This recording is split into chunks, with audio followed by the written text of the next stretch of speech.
एक बात बताया जाए, मेरा नाम मुर्शिद रजा है, मैं ही बात कर सकता हूँ। नहीं, ये जो यात्रा कर रहे हैं बिहार में बदलाव लाने के लिए, क्या लगता है कि इतनी जो पार्टियां काम कर रही है वो किस तरह का बदलाव लाएगी? नहीं, देखिए, इस पदयात्रा में मैं हमेशा ये बात बताता हूँ कि समाज में सामाजिक राजनीतिक जीवन में ज्यादातर समय आपका और हमारा इस बात पर जाता है कि बिहार में किस दल ने, किस नेता ने अच्छा किया, किसने खराब किया। जन सुराज अभियान में मैं बिल्कुल उलट बात बता रहा हूं। मैं ये कह रहा हूं कि जिसने भी बिहार में शासन किया, जिस नेता ने, जिस दल ने भी यहाँ शासन किया, उन्होंने जो काम किया या करने का दावा कर रहा है, सभी बात को सही मान लिया जाए। ये मान लीजिए कि कांग्रेस ने 40-45 साल बिहार में विकास किया, जो उनका दावा है। ये मान लीजिए कि 15 साल में लालू जी ने बिहार में सामाजिक न्याय के दिशा में काम किया, गरीबों को, पिछड़ों को आवाज दे दी, यही तो उनका दावा है। मान लीजिए, ये मान लीजिए कि नीतीश कुमार भाजपा के शासन में 18 साल में यहाँ पानी, बिजली, सड़क में थोड़ा सुधार हो गया। लेकिन अगर इन सारे बातों को, सारे दावों को सही मान भी लीजिए, तो भी इस बात से कोई इनकार नहीं कर सकता है कि बिहार आज भी देश का सबसे गरीब, सबसे पिछड़ा, सबसे ज्यादा अशिक्षित, सबसे ज्यादा भूखमरी वाला राज्य है। तो कोई तो ऐसी बात है जो आपको, हमको समझ में नहीं आ रही है। हम 1965 में भी 28वें नंबर पर थे, 1990 में भी 28वें पर थे और 2023 में भी 28वें नंबर पर ही है। जब देश आजाद हुआ तो बिहार देश के 5-6 सबसे अच्छे राज्यों में था।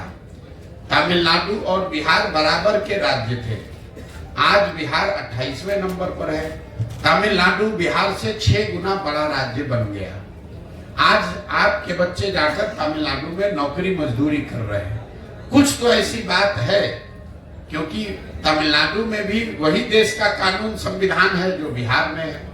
वहां पर भी ये नहीं कोई दावा कर सकता है कि तमिलनाडु में सब नेता हरिश्चंद्र है, वहां भ्रष्टाचार नहीं है। कोई ये दावा नहीं कर सकता है कि केरल में, महाराष्ट्र में, कर्नाटक में जाति नहीं है। इन सब के बावजूद वहां तरक्की हुई है, कम हो या ज्यादा, तरक्की हुई है। बिहार एक ऐसा राज्य है जो पीछे चलता जा रहा है। तो कहीं ना कहीं आपको, हमको बिहार के शहरी होने के नाते ये सोचने और समझने की जरूरत है कि ऐसी क्या बात है जो कि बिहार में हम लोग आगे जाने के बजाय पीछे जा रहे हैं।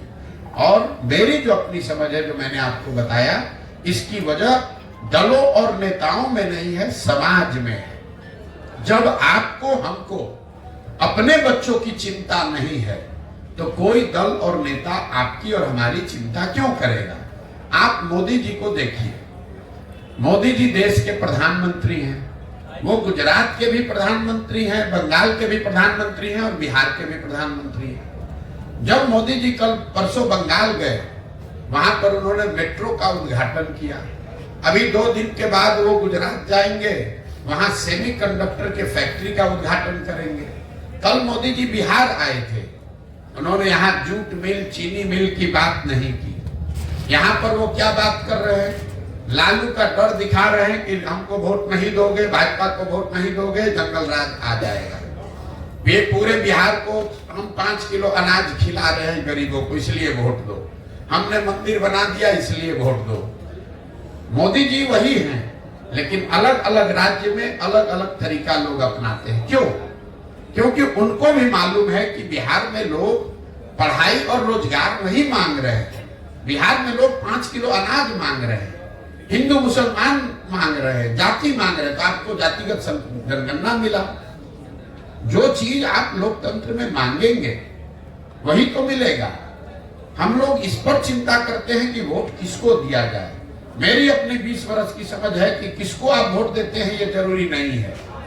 ज्यादा महत्वपूर्ण है कि आप वोट किस बात के लिए देते हैं। एक और आपको आंकड़ा दे रहा हूं। जितने दक्षिण के राज्य हैं जो आज देश में आगे हैं, केरल, तमिलनाडु, कर्नाटक, आंध्र प्रदेश, तेलंगाना, कोई भी ऐसा राज्य नहीं है जहां एक व्यक्ति 10 वर्ष से ज्यादा मुख्यमंत्री लगातार रहा।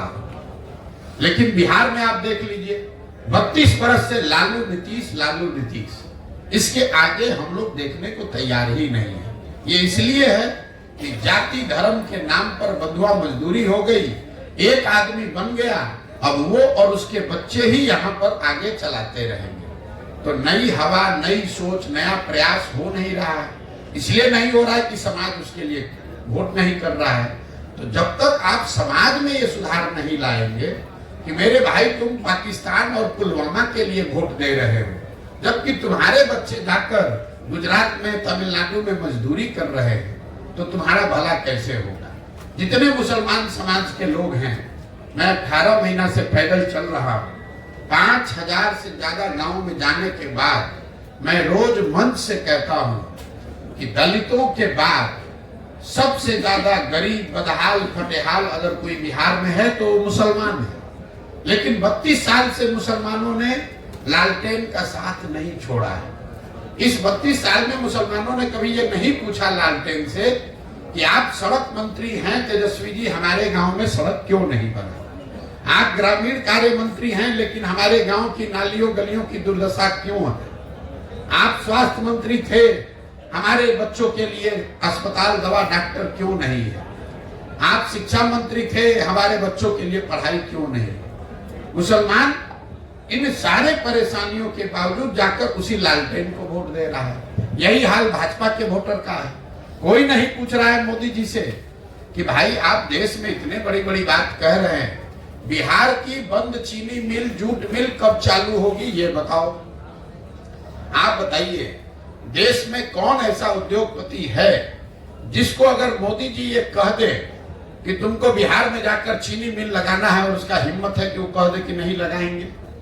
फिर मोदी जी ने ये क्यों नहीं कहा? इसलिए नहीं कहा कि उनको मालूम है कि ये काम करे चाहे न करे, बिहार की जनता हमको मुफ्त में वोट देगी ही देगी। उनको मालूम है कि बिहार की जनता भाजपा को सिर्फ एक बात पर वोट देगी, लालू का डर दिखाते रहो, वोट बोड़ा में लेते रहो, मंदिर और अनाज की बात करते रहो, लोगों से वोट लेते रहो। इसी तरह लालू जी को पता चल गया है कि मुसलमानों के लिए काम नहीं करना है, उनको सिर्फ भाजपा का डर दिखाते रहना है, ना उनको भागीदारी देनी है, ना हिस्सेदारी देनी है, उनको किरासन तेल बनाकर अपने लालटेन में जलाते रहना है। मुसलमान अपना और अपने बच्चों का भविष्य जला रहा है। लालटेन की रोशनी लालू जी के घर में हो रही है, मुसलमानों के घर में नहीं हो रही है। लेकिन अगर ये बात मुसलमानों को नहीं समझ में आएगी तो कैसे कोई सुधार ला देगा। कोई एक प्रशांत किशोर आ जाए कि 10 प्रशांत किशोर आ जाए। इसीलिए हमने दल नहीं बनाया है, इसीलिए हम वोट नहीं मांग रहे हैं। हम ये कह रहे हैं कि नहीं, पहले आप समझो, आप खड़े हो। अगर आप अपने बच्चों के लिए खड़े होगे तो प्रशांत किशोर आपकी मदद करेंगे।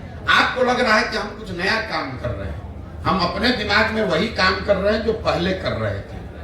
पहले मैं दलों को, नेताओं को सलाह देता था, उनको ये बताता था कि किस तरीके से संगठित होइए, किस तरह से अपने दल का गठन कीजिए, किस तरीके से चुनाव का प्रचार कीजिए, किन मुद्दों की बात कीजिए, कैसे भाषण दीजिए ताकि आप जीत कर आइए।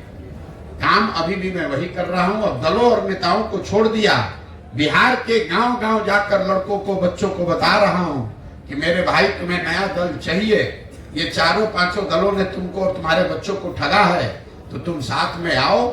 पैसे की, व्यवस्था की, जाति की, चुनाव की चिंता प्रशांत किशोर पर, जनसुराज पर छोड़ दो, तुम साथ में आओ, एक नया दल, नया विकल्प बनाओ ताकि तुम्हारे और तुम्हारे बच्चों का आने वाला भविष्य बेहतर बने। विकल्प के अभाव में किसी की बंधुआ मजदूरी आपको न करनी पड़े, यही वो प्रयास है।